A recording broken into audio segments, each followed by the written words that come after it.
안녕하세요. 저는 나이 40을 넘긴 이혼남입니다. 세상 사람들 점점 이기적으로 변해가고 정이라곤 찾아볼 수도 없는 세상이 되었다고 많이 안타까워하시는 분들 많은데요. 분명 세상이 많이 변한 건 맞아요. 그런데도 그 안에서 또 기막힌 운명이 있고 놀랄 만큼 천사 같은 분들이 존재한다는 것도 명백한 사실이에요. 제 사연은 감사한 분에게 제 진심이 닿기를 바라는 마음으로 써보려고요. 지금부터 제게는 인생에서 가장 아름다운 시기였고 앞으로도 그렇게 기억될 그날의 이야기를 들려드릴게요. 저는 아주 심성착한 아내와 결혼을 했습니다. 아내는 요양병원에서 일하는 간호사였어요. 간호사인 아내가 어르신들을 대하는 모습이 너무 천사 같아서 한눈에 시선을 빼앗겼었습니다. 당시 아내가 일하는 요양병원에 아빠가 입원해서 아내를 만나게 되었거든요. 그때 아빠는 간질환 문제로 집에서 관리가 어려워 전문 요양병원으로 입원한 것이었어요. 우리 아빠를 아내가 담당했는데 역시 전문가라 그런지 환자를 대하는 솜씨가 유려하고 센스 있더라고요. 게다가 아내는 목소리도 엄청 여리게 보였어요. 저 살면서 그렇게 심성 예쁘고 말씨 곱상한 여자는 처음 봤습니다. 솔직히 첫눈에 반했다고 해도 과언이 아니었네요.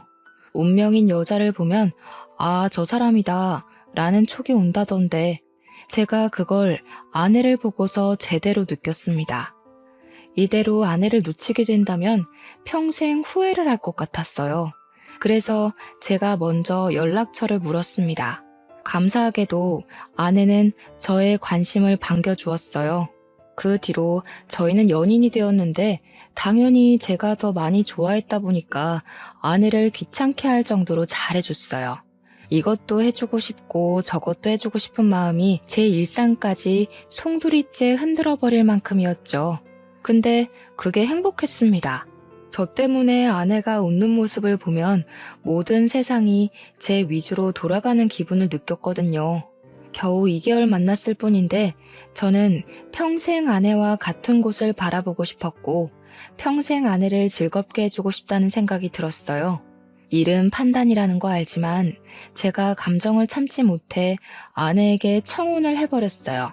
아내는 저보다 5살이 어린 여자였는데 저와 달리 당시 20대였거든요. 결혼 정년기보다는 빠른 시기라서 당연히 거절당할 거 알고 청혼을 했었어요.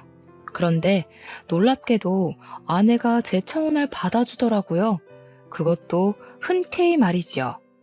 아내의 쉬운 결정에 오히려 제가 당황하여 아내한테 억지로 청혼 받아주지 않아도 괜찮다고 했어요. 그랬더니 아내가 해주는 말이 정말 예뻤습니다. 우리 같은 생각하는 거 아니었어? 오빠 마음이 곧 내 마음이야. 나도 오빠랑 더 일찍 많은 시간을 같이 보내고 싶어. 분명 제가 청혼을 했는데 도리어 제가 청혼을 받은 기분을 느꼈어요. 그렇게 저랑 아내는 서로의 마음이 맞아서 연인이 된 지 2개월 만에 결혼식을 올렸습니다. 아내는 가족이 없다고 했어요. 그런데도 정말 바르고 씩씩하게 자라온 것 같아서 제가 다 기특했습니다. 저희는 굳이 상견례가 필요 없었기에 우리 집에만 인사를 했던 게 다였어요. 아내는 자신이 가진 것도 없고 고아에다가 직업도 월등하지 않아서 저희 부모님한테 미움받을 걸 두려워하더라고요. 그럴 필요 없다고 해줬어요. 저희 부모님 정말 마음 좋은 분들이거든요. 고아인 아내의 처지를 알고 우리 가족들은 알아서 따뜻하게 대우해줬습니다. 특히 엄마는 저처럼 아내를 기특하게 보았어요. 혼자 장하게 컸다면서 하늘에 계신 사돈이 자랑스럽겠다고 아내의 긴장한 마음을 풀어주기도 했습니다. 아내는 다행히도 저희 가족의 관심을 매 순간 감동하며 우리에게 더 잘했어요. 무엇보다 기뻐하긴 아빠가 제일 기뻐했죠.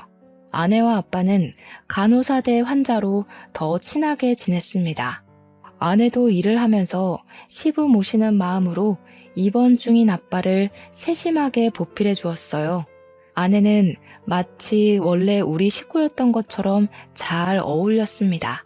엄마는 저녁마다 우리를 꼭 불러서 아내를 밥 한 끼 든든하게 먹인 후에 배웅해주고 그랬어요. 아내가 저희 집안 식구가 되자 집안에 햇살이 든 것처럼 행복에 겨운 날들이 늘어갔는데요. 어느 날이었어요. 아무리 가정이 화목하더라도 아빠의 병환이 이유 없이 회복될 순 없잖아요. 아빠는 갈수록 건강이 안 좋아졌어요. 간 공여자가 쉽게 나타나지 않아서 아빠의 수술은 계속 미뤄지고만 있던 상황이었습니다. 그런데 저희가 너무 단기간에 사이가 가까워져서 그런가 어느 날 아내가 파격적인 제안을 해왔는데요. 아빠 병실로 우리 식구를 전부 모아놓고 얘기를 해주더라고요. 제가 아버님께 간 이식을 해드리고 싶어요. 아버님 더 늦으면 정말 고비일 수 있거든요. 제가 간 이식하는 거 허락해달라고 불렀어요. 아내의 제안을 듣고 깜짝 놀란 엄마와 저는 당황해서 서로 대답을 눈치 보고 있었어요. 그러다 엄마가 나서서 아내에게 그럴 필요 없다고 거절을 하였습니다. 하지만 아내도 엄마가 거절을 할 것 같았는지 이미 조직검사까지 다 받았다고 고백하더라고요. 안 된다. 우리가 어떻게 남의 집 귀한 딸내미한테 그런 짓을 하겠어. 그건 내가 나중에 사돈 얼굴 볼 낯이 없을 것 같아. 다른 방법이 분명 있을 거다. 꼭 알맞은 공여자가 나타날 거야. 그 알맞은 공여자가 저예요. 저라고 생각해 주세요, 어머님. 아버님부터 살리고 봐야죠. 전 정말 괜찮습니다. 다른 건 생각하지 마시고 지금은 아버님 살리겠다는 생각만 해주세요. 아내는 아빠를 꼭 살리고 싶어 했습니다. 그건 우리 가족 다 마찬가지였어요. 그래서 저랑 엄마는 아내가 강력하게 주장하는 것에 끈질기게 반대를 못했습니다. 아내를 만나기 전까지 저희 집안이 지옥 같긴 했었거든요. 아빠를 위해서 저랑 엄마 둘 다 조직 검사를 했는데 불일치가 나오는 바람에 하루하루 공여자가 나타나기만을 기다리면서 괴로운 시간을 보내고 있었단 말이죠. 그런데 우리 집안 숨통을 트이게 해주겠다고 아내란 은인이 나타나 제안했어요. 심지어 아내는 우리에게 이식을 허락해달라고 부탁까지 하고 있었습니다. 고개를 숙이고 부탁을 해야 하는 입장은 저희 가족이었는데 말이에요. 저희 가족은 아내의 말이 고맙긴 했지만 미안한 마음은 어쩔 수 없이 크게 들었어요. 그러나 결국 아내 덕분에 마음이 놓인 것도 사실이었습니다. 끝내 저희는 아내가 저희에게 부탁했던 것처럼 마찬가지로 이식을 부탁하게 되었어요. 아빠는 아내의 손을 잡으면서 고맙다고 눈물을 흘렸습니다. 세상에 이리 마음이 고운 사람이 또 있을까? 아가, 내 평생 너한테 이 은혜 갚으면서 살 거야. 절대 너의 선한 마음을 잊지 않을 거다. 그렇게 아빠는 아내의 간을 이식받게 되었습니다. 당연하게도 건강을 회복하셨어요. 그날로 우리 식구는 아내에게 고마워서 더 잘했습니다. 저 또한 제 생명의 은인인 아내에게 더 큰 사랑을 느꼈어요. 이렇게 큰일을 해준 아내한테 그저 고맙다고 인사만 하는 건 도리가 아닌 것 같았는데 그걸 아빠도 마찬가지로 생각을 했던 건지 아내에게 깜짝 선물을 해주었는데요. 아빠가 아내 명의로 오피스텔 하나 장만해 준 거 아니겠습니까? 저희 아빠가 저 어렸을 때부터 한결같이 짠돌이어서 재산을 갖고 있더라도 흥청망청 내놓는 사람이 아니었는데 아빠가 그런 큰 결단을 내렸다는 것에 저랑 엄마는 정말 놀랐어요. 그래도 아내에게 그렇게까지 해주는 게 마땅하다고 금방 인정을 했습니다. 아버님, 저 이러려고 이식해드린 거 아니에요. 이렇게 큰 선물은 너무 부담스러워요. 내 생명을 구해줬는데 이 정도는 아무것도 아니지. 언제든지 필요한 거 있으면 이 시애비한테 다 말하거라. 우리 새아가한테 나가는 돈이면 나 하나도 아깝지가 않아. 아빠가 능청스럽게 아내의 거절을 거절했어요. 아내는 아빠의 고집을 꺾지 못해 어쩔 수 없이 오피스텔을 받았는데 표정에서 미안한 기색이 한가득이었습니다. 저희는 그런 아내가 마음 편히 먹었으면 해서 생명의 대가로 그만한 값어치를 받는 건 충분하다고 다독여 주었어요. 아빠도 건강을 회복했고 더는 흠나올 데 없는 우리 식구를 보면서 저는 왠지 앞으로 더 행복하게 잘 살 수 있을 줄 알았어요. 그런데 당황스럽게도 아빠 이식을 무사히 마친 후 사랑만 가득했던 저희 집안이 차츰 변하기 시작했습니다. 그 원흉이 다름 아닌 아내였어요. 아내 덕분에 집안의 행복이 깃들었다가 아내 때문에 그 행복이 우환으로 변해갔어요. 아빠한테 간 이식을 해준 아내는 건강 회복 때문에 일을 쉬더니 저한테 별다른 말도 없이 갑자기 일을 그만둬 버렸어요. 처음에는 몸이 많이 안 좋나 체력이 딸리나 생각하면서 이해를 하려 했습니다. 그런데 아내가 집에서 인스턴트를 폭풍으로 먹는 걸 보곤 이제 몸이 괜찮아 보이는데도 복직을 안 해서 좀 걱정되었어요. 돈을 안 벌어서 걱정이라는 게 아니라 어딘가 모르게 사람이 변한 것 같아서 걱정이 되었습니다. 좋게 말하면 그간 고아로 고군분투 살면서 한 번도 쉬지 않았던 몸을 이제야 왕창 쉬는구나 라고 볼 수 있겠는데 나쁘게 말하면 그냥 놀고 먹는 백수꼴로 보였어요. 하지만 무어라 터치하지 않고 이해해줬습니다. 아내가 그간 열심히 살았으니까 결혼하고 가족이란 울타리가 생겨서 안정감이 들어 쉬고 싶겠지 라고 합리화했어요. 근데 저도 사람인지라 한 번씩 아내의 행동에 화가 날 때도 있었는데요. 여보, 많이 바빠? 나 라면 좀 끓여주면 안 돼? 라면 하나 먹고 자면 기분 좋게 잘 수 있을 것 같은데. 나 바쁘잖아. 지금 출근 준비 중이야. 라면 정도는 당신이 해먹을 수 있으면서. 아, 해줘. 나 지금 네일 발라놔서 손을 못 움직여서 그래.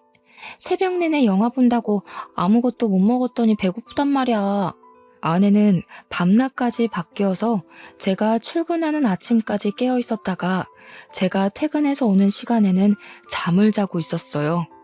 생활 패턴이 이렇게 달라져 버린 것도 제겐 하나의 스트레스였습니다. 그래도 저는 참았죠. 부모님도 아내가 이렇게 지내는 거 알지만 다 이해해 주시거든요. 이해해 줘야 된다고 강요하기도 하시고요. 아내가 저렇게 부탁할 때면 저는 결국 미루고 미루다 끝내 아내에게 라면 하나 끓여주고 출근을 했습니다. 그리고 나중에 귀가하면 제 스트레스는 한층 더 쌓여요. 아내가 아침에 먹은 라면 냄비를 씻지도 않고 그 자리에 그대로 두거든요. 여기저기 돌아다닌 흔적도 그대로 남겨두고 옷이고 속옷이고 전부 바닥에 널어놔요. 집안일도 다 방치해서 그야말로 엉망진창인 집구석이 저의 퇴근을 반기고 있죠.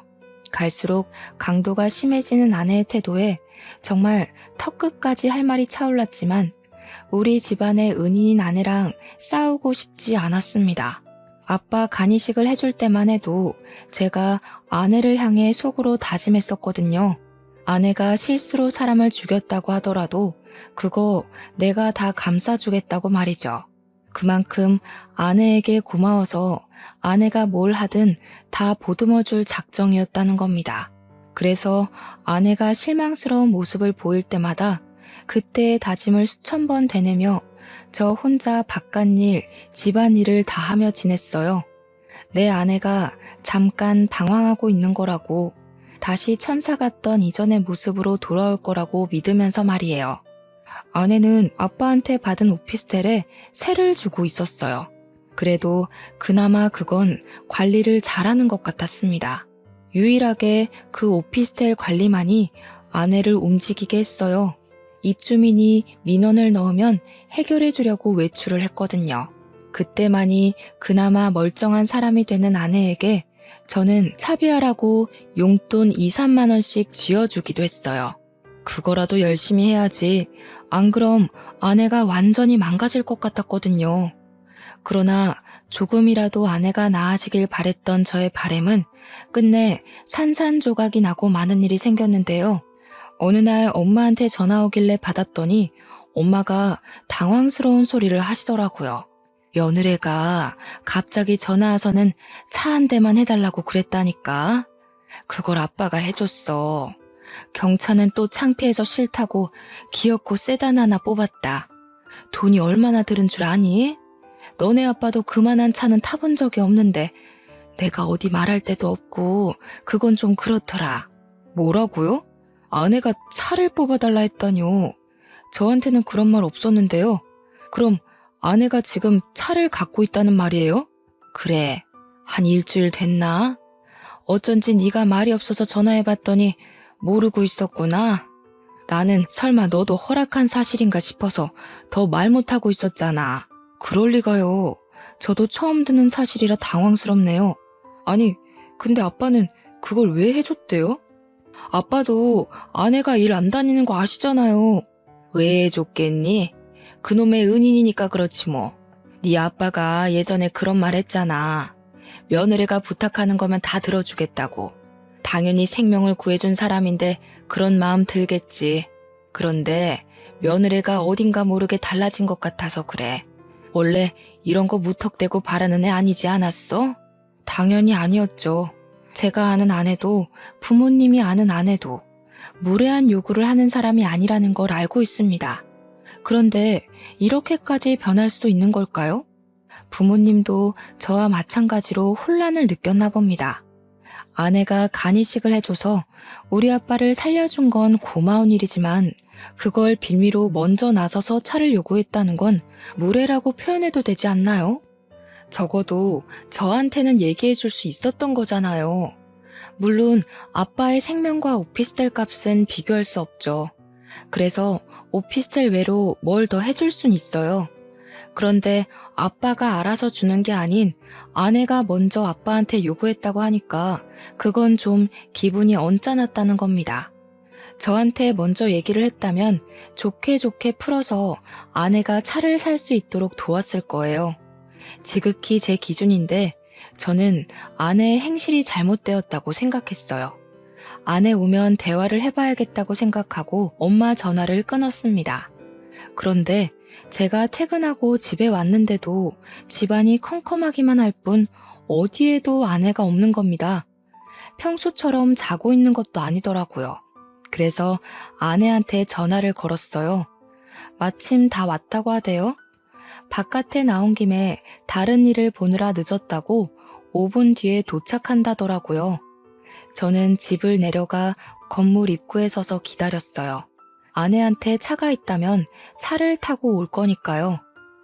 그 모습을 보고자 시계만 보면서 대기하고 있는데 정확히 5분 정도 뒤에 세련되고 무난한 검은색 세단이 건물 입구로 가까워 오는 겁니다.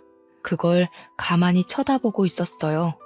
그런데 그 차가 건물 안 주차장으로 안 들어오고 입구와 조금 떨어진 곳에서 세워지더라고요. 그리고 그 차에서 아내가 내리는 거 목격했습니다. 저는 바로 몸을 숨겼어요. 그리곤 또 복잡하게 머리를 굴렸죠. 아내가 당연히 운전석에서 내릴 거라는 생각했는데 제 예상과 달리 조수석에서 내렸다는 것이 저를 혼란스럽게 만들었습니다. 분명 엄마 말로는 아빠가 아내한테 차를 사줬다고 했거든요. 그게 저 차가 아닌 건가? 라는 생각도 들었어요. 그렇다면 저 차는 뭐고 또 저 운전자는 누구지? 그것까지 궁금해지더라고요. 저는 끝까지 아내 앞에 모습을 드러내지 않고 그 차 번호만 찍은 뒤 집으로 올라갔습니다. 그리고 얼마 뒤 들어오는 아내에게 엄마한테 들었던 사실을 물어봤어요. 응, 내가 아버님한테 사달라고 했어. 모르고 있었어? 나는 아버님이나 어머님이 당신한테 말한 줄 알았는데. 우리 부모님 원래 입 무거운 거 알잖아. 그래서 차는 왜? 당신 일도 안 하면서 차가 왜 필요한데?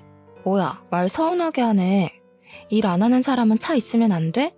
나도 다 필요해서 차 달라고 한 거야. 설마 아까워서 그래? 나한테 이 정도도 못 해줘? 내가 아버님 은인인데? 그게 아니라 적어도 나랑 의논할 순 있었잖아. 내가 당신 차 사지 말라고 종용하겠어? 그냥 당신이 갑자기 차 사달라고 아빠한테 얘기를 해버리면 아빠가 당황할 수도 있고 오해해서 나쁘게 볼 수 있으니까 그런 거지. 아버님이 날 나쁘게 볼 게 뭐 있어? 나쁘게 봐서도 안 되지. 나는 엄연히 생명의 은인인데. 그리고 아버님이 갖고 싶은 거 있으면 다 말하라고 했어. 이날 저는 무언가 잘못되어 가고 있다는 걸 아주 크게 느꼈습니다. 아내가 우리 아빠한테 간이식해준 걸 권리로 이용하고 있다는 걸 깨달았어요. 왜 일이 이렇게까지 꼬여버린 건지 모르겠더라고요. 무척 당황스러웠던 저는 저도 모르게 지금 우리 아빠 이용하는 거냐고 아내에게 화를 내버렸습니다.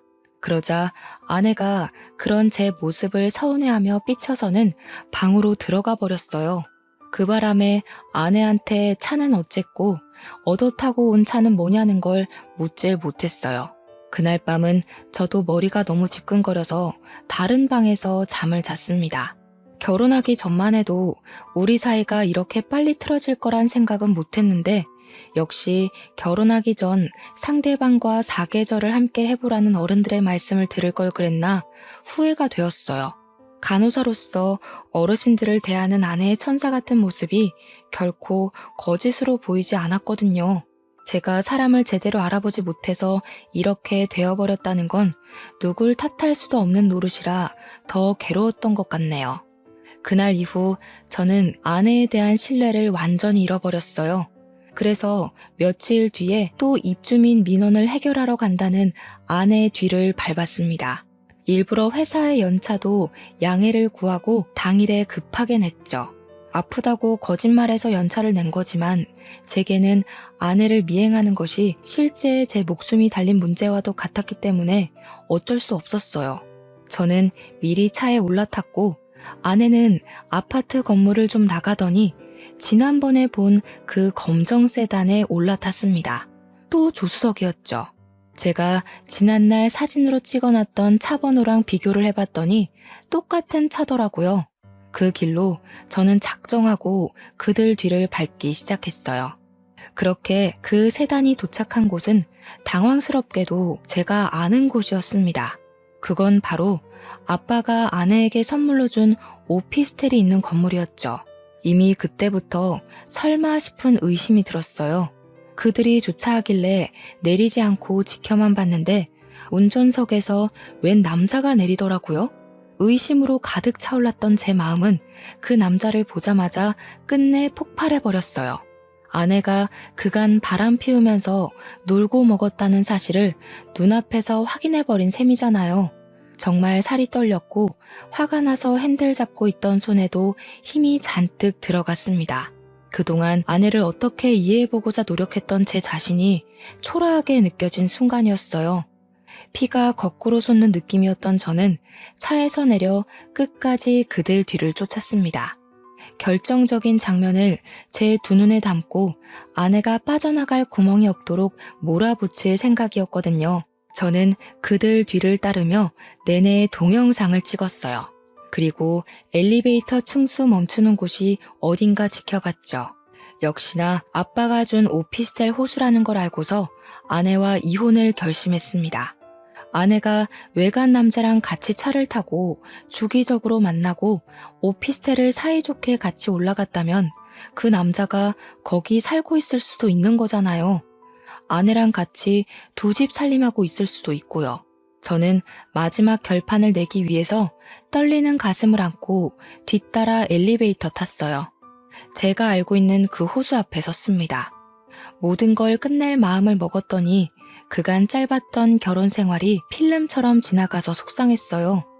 그래서 저를 이렇게 만든 아내를 더 용서할 수 없었습니다. 망설임을 관두고 바로 초인종 눌렀어요. 그런데 안에서 반응이 없더라고요. 혹시나 인터폰으로 확인이라도 할까봐 저는 일부러 인터폰 안 보이는 곳에 서 있었습니다. 얼마 뒤 문이 조심스레 열렸고 누군가가 얼굴을 내밀었는데 예상대로 운전석에서 내렸던 그 남자더군요. 저는 바로 그 남자를 밀치고 안으로 들어갔어요. 안에서 아내를 발견했습니다. 그 순간 실망은 절망이 되었고 직접 마주보니 분노를 더 참기 힘들었어요. 주위에는 아내 것으로 보이는 옷, 속옷, 장신구, 개인용품 등등이 보였습니다. 제가 주위를 쭉 둘러보다가 황당해서 헛웃음 터뜨리니 아내가 당황함을 감추지 못하고 말했어요. 여보가 여기를 어떻게 왔어? 설마 내 뒤밟은 거야? 이 상황에 그게 중요하니? 지금 이게 뭐 하는 짓이야? 여태 우리 아빠가 사준 집에서 딴 놈이랑 살림 차리고 있었던 거야? 아무리 개념이 없어도 그렇지 어떻게 아빠가 사준 집에서 바람을 피워? 아니, 그게 아니야. 당신이 오해한 거야. 우리 이상한 사이 아니고 그냥 친구야. 옛날부터 가까이 지냈던 친구. 친구 같은 소리 하네. 네가 무슨 변명을 대도 내 눈으로 직접 본 걸 설득시키진 못해. 이렇게 증거가 수두룩빽빽한데 어떤 멍청이가 그딴 해명에 속겠어. 내가 당신 많이 좋아했다고 이런 것도 눈 감아줄 거라 생각했던 거야? 사람을 기만해도 정도가 있어야지. 네가 우리 아빠를 살렸다고 해서 내가 네 불륜을 이해할 필요는 없는 거잖아. 더는 못 참아주겠다. 그만 이혼하자. 이혼하자는 제 말에 아내는 갑자기 울음을 터뜨리면서 저를 붙잡았습니다. 그 손길마저 싫어서 저는 아내를 강하게 뿌리쳤어요. 그랬더니 아내가 힘없이 넘어져 버리더라고요. 더 이상 저랑 상관없는 사람이니 아내가 어떻게 되든 신경 안 쓰고 나가려 했습니다. 그런데 갑자기 상간남이 나서서 제 멱살을 잡더라고요. 어떻게 여자를 때려요? 우리 누나가 그런 거 아니라잖아요. 적어도 사람이 하는 말은 들어보고 판단을 해야 될 거 아닙니까? 이 정신 나간 놈이 뭐라는 거야? 상황 파악 안 돼요? 그쪽이 지금 무슨 짓에 가담한지 모릅니까? 남의 가정 망쳐놓은 주제에 정의로운 척하지 마세요. 그래봤자 상간자 새끼인 건 똑같으니까. 저는 상간남을 뿌리치고 현관으로 갔어요. 그런데 문고리를 잡고 열자마자 뒤에서 상간남이 누나 하면서 소리를 치더라고요. 무슨 쇼를 보여주려고 그러나 싶어 돌아봤는데 아내가 기절해 있는 겁니다. 살짝 당황하긴 했지만 결국 쇼한다고 생각했어요. 제가 이미 눈으로 확인한 게 있는데 그들 상황극에 넘어가 줄 리 없잖아요. 무시하고 나오려고 했는데 그 순간 상간남이 서럽게 울면서 119까지 신고를 하더라고요. 그제야 당황한 저는 속는 셈 치고 다시 아내에게 가봤습니다. 제대로 확인한 아내는 정말 의식 없는 모습이었어요.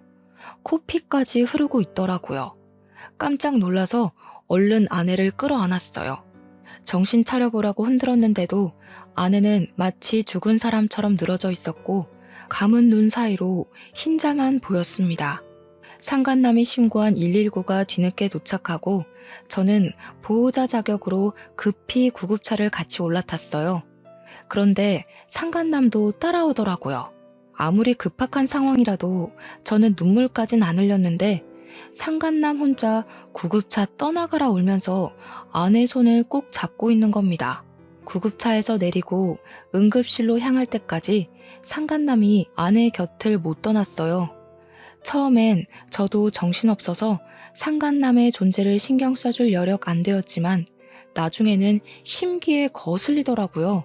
그래서 사람들 못 듣게 작은 목소리로 상간남한테 꺼지라고 했습니다. 사람 많은 데서 괜히 개망신당하고 싶지 않으면 그만 가시죠.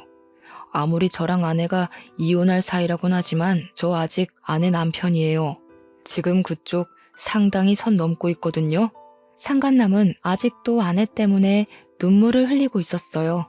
곧 울음이 범벅된 얼굴로 저를 째려보면서 제 멱살을 잡더군요. 기가 찼습니다. 지금 당장 멱살을 잡고 싶은 입장은 저인데 되레 저를 상간남 취급하듯 노려보는 상간남이 황당했어요. 그때였습니다. 간호사가 와서 아내 보호자를 찾았어요. 그래서 저는 상간남을 밀어내고 바로 손을 들려고 했죠. 그런데 그것마저 상간남이 먼저 손을 들면서 먼저 나서더라고요. 결국 인내심이 바닥으로 떨어진 저는 상간남에게 성질을 내려고 이봐요 하고 불렀습니다. 그런데 그 순간 상간남이 간호사한테 자기를 소개하는 말 때문에 당황해서 말문이 막혀버렸어요.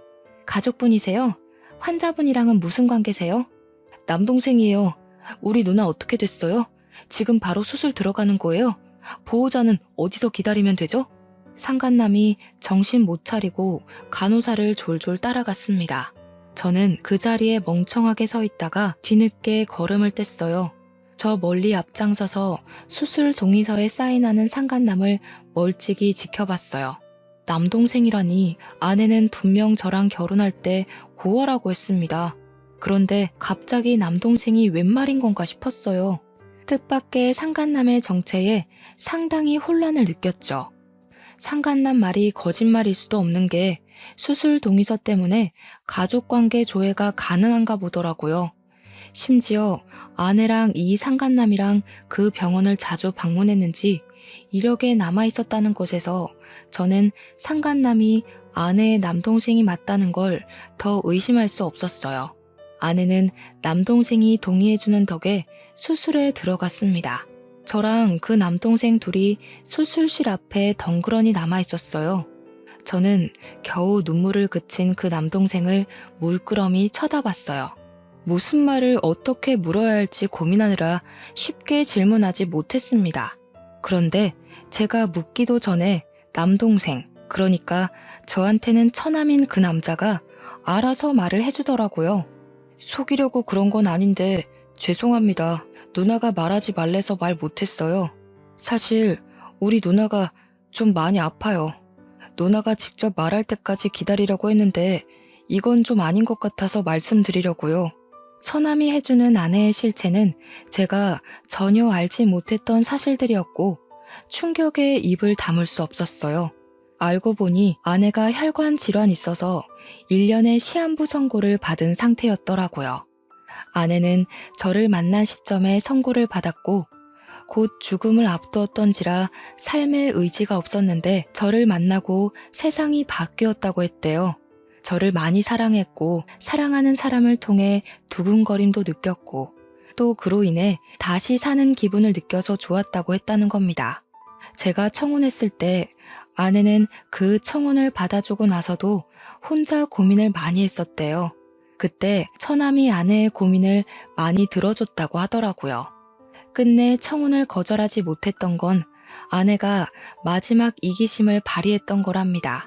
아내가 죽기 전 행복한 기억 하나 정도는 갖고 가고 싶어서 끝내 저한테 병이 있다는 고백을 못하고 결혼을 진행했다네요. 그렇게 결혼을 하고 난 후도 아내는 마음이 편치 않았다고 했어요.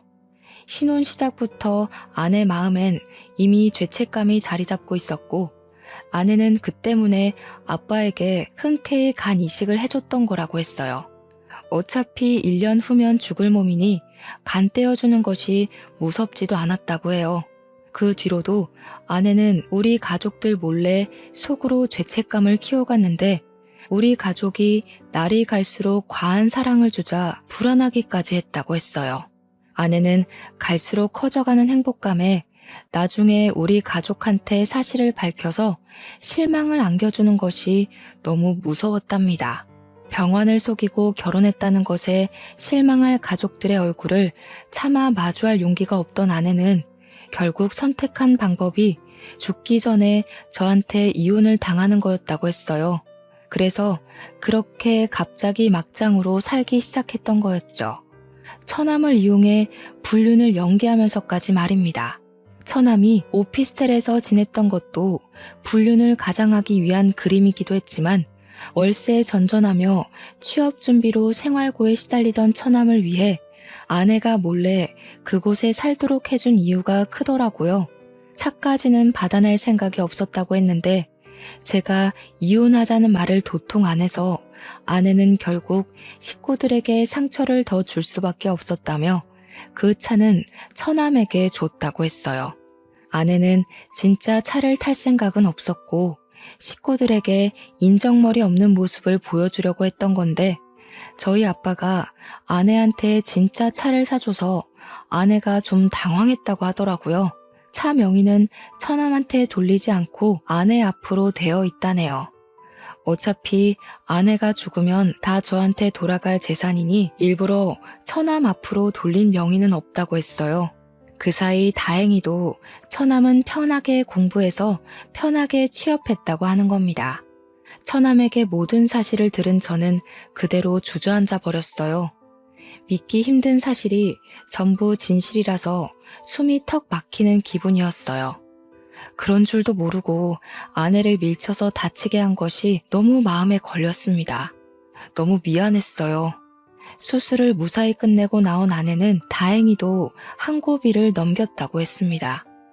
한참 호흡기에 의지해 잠을 자고 있다가 뒤늦게 의식을 찾았어요. 아내 손만 잡고 깨어나길 기다리고 있었던 저는 벌떡 일어나 아내를 살폈어요.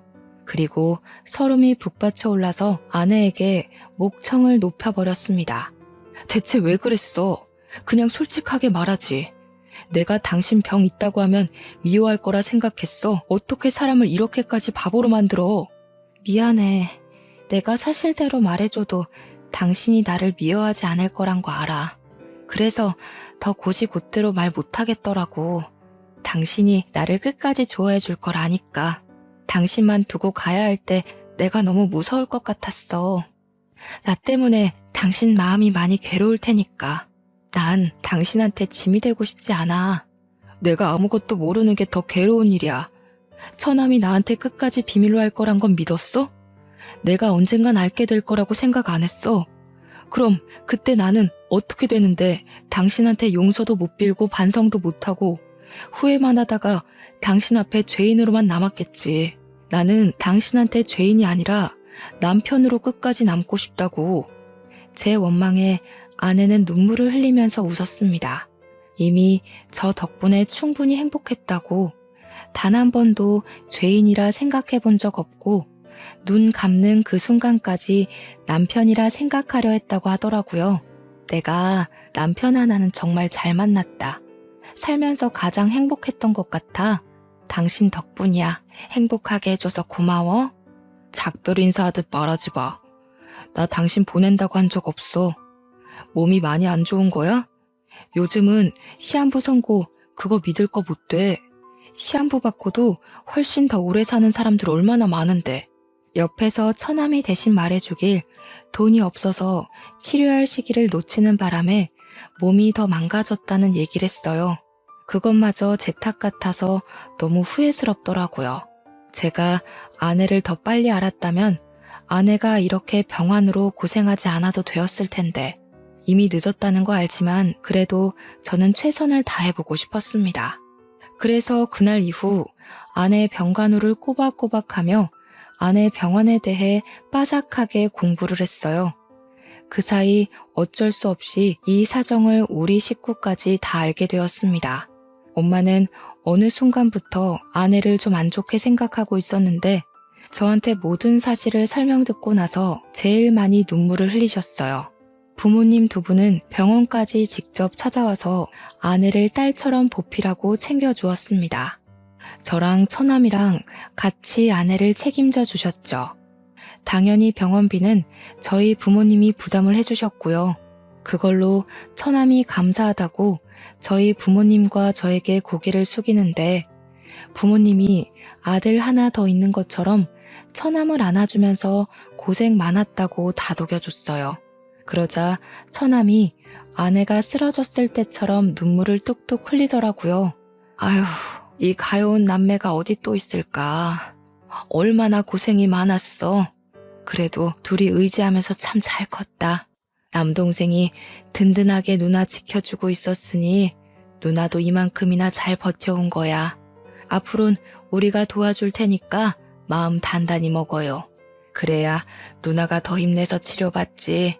고맙습니다. 저희 누나 대신 평생 은혜 갚으면서 살게요. 정말 고맙습니다. 끊어질 뻔했던 가족 간의 인연은 더욱 끈끈해져서 보기 좋은 모습을 띄었어요. 처남도 우리 가족 덕분에 긍정적인 기운을 많이 받았고 하는 일 방해받지 않고서 열심히 근무도 했습니다. 아내도 저와 부모님의 설득에 못 이겨 치료를 받아보겠다고 했어요. 제가 여기저기 수소문해도 아내의 상태는 더 이상 가망 없다는 말만 들었으나 치료를 해볼 순 있다고 해서 포기하지 않았습니다. 저희는 일부러 병실에 달력을 걸지 않았어요. 아내가 날짜를 모르도록 하고 싶었거든요. 실제 아내는 오늘이 무슨 요일인지, 한 해가 끝나기까지 얼마나 남았는지를 모르고 생활하였습니다. 외출이 가능해서 저랑 데이트도 종종 했고 처남을 데리고 가까운 곳으로 가족여행도 다녔어요.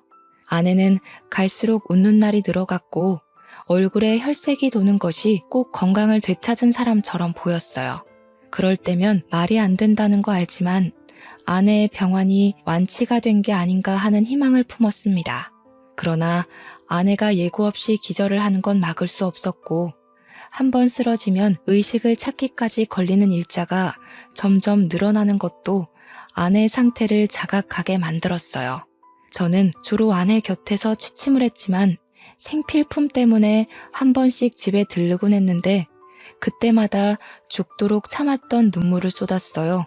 아내 앞에서는 희망을 주고 미래를 계획하면서 평생 함께 할 수 있다고 약속을 해줬지만 저는 알고 있거든요. 아내 몸 상태가 얼마나 악화되어 가고 있는지 말이에요. 아내를 떠나보낼 준비가 도통 안 되는데 선고받은 시간은 점점 다가오고 날짜를 알고 있는 저희만 갈수록 표정 관리가 어려웠습니다. 어느 순간부터 아내도 제가 집에만 가면 울고 온다는 걸 아는 것 같더라고요. 그럴 때마다 말없이 저를 안아주면서 해주는 말이 있었는데요. 옛날엔 내가 당신 손잡고 우리 식구들 앞에서 눈을 감는 게 너무 무서웠는데 이제는 꿈을 꿨던 것처럼 기분 좋게 떠날 수 있을 것 같아. 고마워. 사랑해. 아내 앞에선 울고 싶지 않은데 저도 어쩔 수 없는 사람인지라 아내와 이별이 가까워오니 이성을 바로잡기가 힘들었어요. 언젠가부터 아내는 안 울었는데 제 눈물은 수돗물처럼 줄줄 흘렀습니다. 그런데 이런 저희를 하늘에서 안쓰럽게 여긴 건지 제 아내에게 작은 기적이 생겨났어요. 아내가 선고받은 1년의 기간이 이미 지났는데도 아내가 저희 곁을 떠나지 않았다는 겁니다. 당연히 섣부른 기쁨일 수 있기 때문에 일부러 날짜를 넘겼어도 티를 내지 않았어요. 그런데 일주일이 지나고 2주일이 지나고 한 달이 지나도 아내는 저희 곁을 떠나지 않았어요. 그것에 놀란 저는 이 사실을 밝혔고 식구들 또한 전부 놀라서 아내에게 날짜를 가르쳐줬어요. 가장 어안이 벙벙했던 건 아내였을 겁니다. 그때 저희 가족 모두가 상상만으론 안 될 행복을 가득 느꼈네요. 의사 선생님도 잘 이겨내고 있는 아내와 진심을 다해 돕는 가족들이 있어서 일어난 기적인 것 같다고 하더군요. 이렇게 쭉 행복할 일만 있었다면 좋았겠지만 한참 기운이 좋다가 어느 순간 갑자기 아내 건강이 확 꺾여버렸어요. 그때 저희 가족들은 또 한 번의 절망을 느꼈습니다. 어쩌면 시한부 기한을 넘기기 전보다 더 큰 절망을 느꼈는지도 몰라요. 저희는 다시 으쌰으쌰 힘을 내려 했으나 이젠 정말 마지막이 다가오는구나를 느꼈을 정도로 아내는 큰 병마와 싸웠어요. 그렇게 아내는 1년 시한부 선고를 받고 1년을 더 산 뒤에 결국 눈을 감고 말았습니다. 아내는 자신에게 시간이 얼마 남지 않았다는 걸 느꼈는지 눈을 감기 10분 전쯤에 우리 식구들한테 기운내서 작별 인사를 했어요. 좋은 기억 만들어줘서 고맙습니다. 다들 저한테 은인이에요. 제 동생한테도 좋은 가족이 되어준 거 정말 감사해요. 꼭 잊지 않을게요. 가족들에게 끝인사를 한 아내는 제게 개인적으로 더 행복했으면 좋겠다는 말을 하고는 잠을 자듯 그렇게 눈을 뜨지 못했습니다. 우리 식구는 그 자리를 한동안 뜨지 못하고 정말 많이 오열했어요. 사람이 숨을 거두고 나면 인체 중 청력 기능이 가장 늦게 죽는다고 하더라고요. 저는 끝까지 아내의 손을 잡고 울면서 사랑한다는 말을 많이 해줬네요. 그 뒤로 저는 공허한 시간을 보냈어요. 아내 앞으로 된 사망보험금이 전부 제게로 왔고 아내가 아빠한테 받았던 재산도 전부 저한테 상속되었습니다. 아내는 정말 저희 가족한테서 조금도 욕심낸 것이 없었고 가져간 거라곤 저희들과 함께한 추억밖에 없었죠. 첫인상부터 천사로 보였던 아내는 끝까지 천사가 맞았네요. 제게 곁에 잠깐 머물다간 하늘의 소유물이었다고 위안을 삼고 있습니다. 잠깐이었다고 하더라도 저는 아내를 절대 잊지 못할 겁니다. 아내에 대한 그리움이 너무 강해서 재혼 생각은 전혀 안 하고 있어요. 그리고 아내랑 헤어졌다고 해서 홀로 남은 처남과 남처럼 지내고 싶진 않았어요. 가족이 되어주고 싶어서 처남을 근근히 챙기고 있습니다. 저희 집에 2주에 한 번은 와서 같이 밥을 먹곤 해요. 원래 아내 것이었던 오피스텔이랑 차는 제가 처남 명의로 돌려주었어요. 아픈 아내를 보필하면서 홀로 마음고생 많았을 처남이 앞으로는 돈 때문에 소중한 걸 잃지 않고 잘 살았으면 싶었거든요. 심지어 아빠는 아내에게 갚을 평생 은혜를 처남에게 대신 갚아줄 생각인가 보더라고요. 아내한테 그랬던 것처럼 처남에게도 뭐 필요하면 언제든지 말하라면서 든든한 부모가 되어주셨어요. 저희가 여전히 끈끈하게 살고 있다는 걸 아내가 보고 좋아해줬으면 좋겠네요. 아마 아내의 심성이라면 분명 저희 가족의 행복을 더 빌면서 앞길이 순탄하도록 보좌해주지 않을까 싶어요. 언젠가 다시 만나게 될 아내를 생각하면서 이만큼 사연을 써보았습니다. 이 글을 아마 아내에 관한 저의 마지막 기록이 될 것 같네요. 들어주시는 청취자분들이 계셨기에 제게 이렇게 아내의 기억을 또 한 번 떠올려 봅니다. 너무 감사하고요. 부디 다들 건강하게 오래오래 행복하셨으면 좋겠어요. 고맙습니다.